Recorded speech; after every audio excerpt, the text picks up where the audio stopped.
Iraq's main Shia alliance publicly doubled down on its backing for Nouri al-Maliki, signaling it would not drop him as candidate for prime minister even after Donald Trump warned that Washington could end support to Baghdad if he returned to power.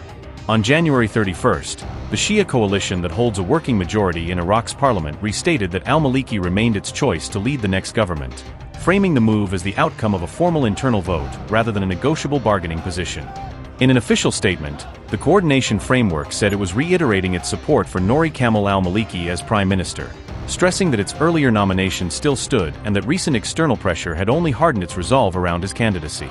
The coordination framework is widely viewed as a pro-Iran umbrella, bringing together Shia parties with close ties to Tehran and political wings connected to powerful armed groups, many of which Washington wants disbanded or brought firmly under state control.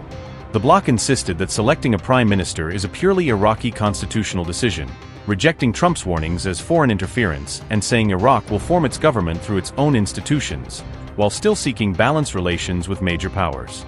Iraq's coordination framework said, the Bloc reiterates its support for its nominee, Nouri al-Maliki, for the premiership. Choosing the prime minister is an exclusively Iraqi constitutional matter, free from foreign interference.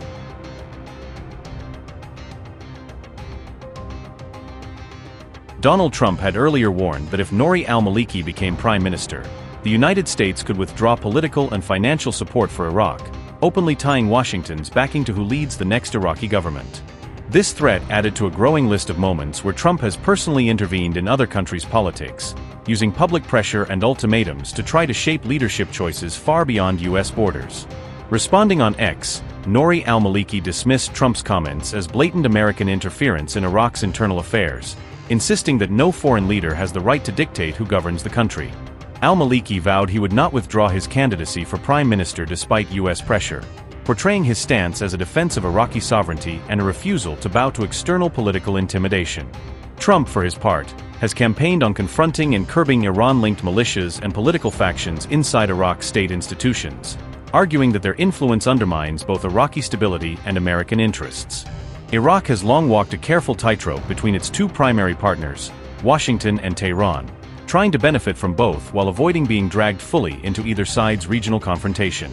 The United States retains significant leverage because Iraq's vital oil export revenues are held in accounts at the U.S. Federal Reserve, giving Washington tools to delay or restrict access if relations severely deteriorate.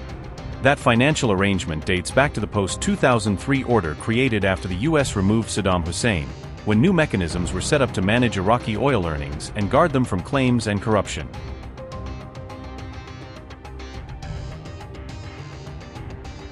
At 75, Nouri al-Maliki stands as a veteran Shia politician, a senior figure in the Islamic Dawa Party and the driving force behind the State of Law coalition, giving him deep roots and loyal networks across Iraq's Shia political establishment. His tenure as prime minister from 2006 to 2014 was marked by bruising power struggles, persistent corruption allegations, and widening rifts with many Sunni and Kurdish leaders, which critics say helped fuel instability and mistrust in the post-2003 order. Al-Maliki resigned after ISIL swept across large parts of Iraq in 2014, yet he managed to retain significant behind-the-scenes influence, keeping control of party structures and remaining a key broker in coalition building and government formation. He has maintained close ties with several Iran-backed armed and political factions, a relationship that has kept him central to Baghdad's Shia power networks and made him a pivotal, if polarizing, figure in Iraq's alignment between Tehran and Washington. Donald Trump has portrayed Maliki's previous rule as chaotic and dysfunctional, warning that his return to office would plunge Iraq back into deeper poverty and disorder, and using that narrative to justify U.S. pressure against his comeback.